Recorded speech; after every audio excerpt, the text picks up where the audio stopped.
Now, site selection and preparation, some of the things we need to think about. First of all, for a tank, you're going to need a horizontal surface, a flat bed. You may need a retaining wall if you're on sloping land, and that may be for the foundation itself, like to retain the flat surface, or it may be that you have to dig into a bank in order to create that bed. At least 100 millimeters of bedding sand. And you want to think about the relative aspect. By that I mean, where is it on your site?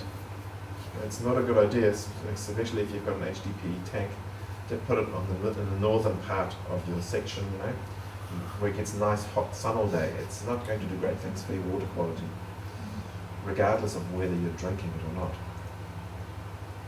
It's also going to, speed up the degradation of the tank if it's a plastic one. And well, chances are that your northern aspect is going to be much more valuable land anyway, in terms of passive solar design, in terms of growing vegetables, plant material, and just general light access. And access, both in terms of getting the tank on site. So is it your delivery? How far can the high ab reach with a concrete tank, or do you have to cut down trees to get it in there? Do you have to hire a helicopter, God forbid? Diminishing returns there, obviously. But also access in terms of maintenance is another thing you should think about when you're putting your tank in. How are you going to inspect different parts of it? And how easy is it going to be to get to it, to carry out any repairs that might need to be done. Planting around the tank, in terms of that aspect consideration, is only to be encouraged, really. It's going to keeping the light off is going to keep the water cooler. Now, without going into great detail, there's a very interesting book about a man named Victor Sperber. You may not have heard the name. It's written by an Australian guy called Callum Coates about this Sperber's work, who was very interested in the way water works. And he looks at the anomaly point of water as a very important part of his work. The anomaly point of water is at 4 degrees Celsius, or just a little bit above there. This is where water is at its densest. If you warm it up, it expands. If you cool it down, it expands. And his thesis is that water is at its healthiest state if it attains around about this temperature.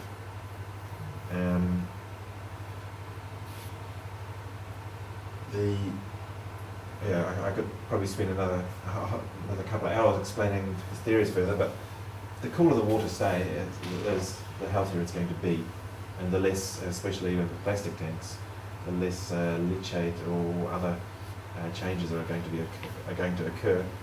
Similarly, with bacterial growth, obviously, the warmer it gets, it's going to enhance the rates of growth. Now, this may seem contrary to what I've just said, but it's a solar heat sink, nonetheless. Even just through the ambient temperature, the water is going to attain a certain temperature, and it's going to take more energy to change that temperature. In other words, day and night, the diurnal cycle. Diurnal, is that? Yeah, that is day. There's the other one I get confused between, which is the seasons. Day-night differences. You're going to actually have warmer temperatures near the tank, warmer ambient temperatures, which is going to, like here, as tomatoes growing, and as you go later into the frosty season, those tomatoes will benefit by the radiant heat emanating from off the tank at night time. So it's one of the permaculture principles is to have more than one purpose for every design feature. And this is making good use of that. There's also aesthetic considerations, and yeah, I think I'd sooner be looking at healthy plants or a nice vine than a plastic or any other water tank. Bylaws and restrictions. We haven't got all the details for all the councils here, but to give you an example, and this comes from the Waitakere City bylaws. You need a consent, resource consent for your water tank if it connects to the mains. So if you're topping it up with the mains. You will need backflow preventers, and these will need to be inspected annually. You also need to have an air gap system so that the fill valve is not below the water level itself, so that you can't get reverse contamination, or backflow contamination. Chances are you'll need a registered plumber to carry out this work. If the tank is on the ground and it's larger than 25,000 litres, you will need consent. If you're raising it and it's larger than 2,000 litres, now I'm not sure if you're familiar with the pallet tanks. They're like 1 cubic metre. So like if it was, well, I suppose those individually you'd get away with it actually. But if it's a single tank more than 2 metres, 2 metres or above, consent is required. And similarly, a 500 litre tank, which isn't really very big. If you're going to put that higher than 4 metres, again. Also, if you're close to a boundary, if it's over 600 metres, again, consent is required. Our recommendation is check with your local council. Words from the wise and experienced. Yeah. Funny how often they prefer to just say things on the phone when they don't. Okay, so we talked about an air gap, and here's a system called the rain valve. I've got one sitting on the desk anyway. I'll show you a bit.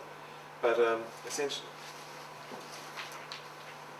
what's happening here is we've got a valve and a floater. When this drops down, it tops up between this level here. So it's going to rain aid. Okay? It's always going to ensure that your tank's got minimum amount of water in it. And you've got up the top here, you've got your overflow.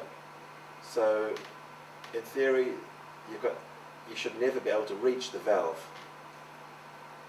Now this kind of system is not allowed to be used with a stormwater detention tank. And we're still not entirely clear. I'm not sure what you can't, because that's what we do. Gap. I presume it's in the unlikely event that an extreme weather event totally inundates the tank beyond the overflow discharge capacity. But yeah, I wonder about that in terms of I guess it's relative to the input and output size. You would presumably be of a similar level. In any case, they're relatively simple to install. You don't need an electrical supply,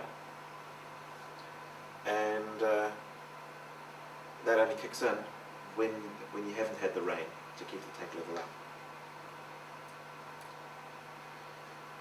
Now the various bits and pieces, and they are numerous. For this, we'll actually I'll pop over to the other side and show you some of these physically, rather than talking them through in theory. But to quickly cover it, starts with leaf guards and hedgehogs, or brush filters. This is a leaf guard here, and I know that Warren's going to talk a bit about this as well.